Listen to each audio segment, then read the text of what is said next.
Aujourd'hui, le petit train du village aborigène de Wulai n'assure une liaison que de 545 mètres environ, à but exclusivement touristique.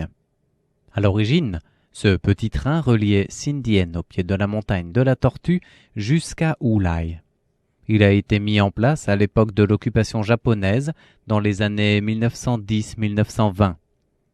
Au départ, cette petite voie ferrée servait au transport du bois exploité dans les montagnes pour les acheminer jusqu'au pied de Taipei. Et cela a rapidement fait la joie des enfants par voie de cause à effet. Comment cela ? Eh bien, le professeur du Centre culturel de la montagne de la Tortue, Chen Han-sun, nous l'explique.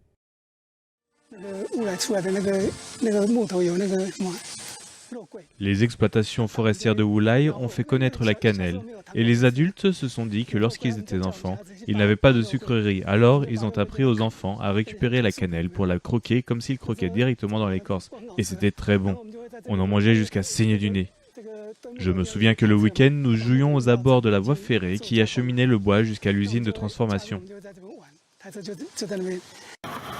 La voie ferrée, tout comme l'usine de transformation du bois, ont été établies à l'époque japonaise.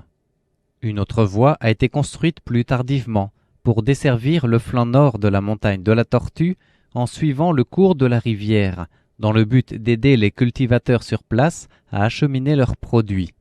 Et dès 1960, la voie a commencé à être empruntée pour le tourisme local, même si certains sites ont aujourd'hui disparu.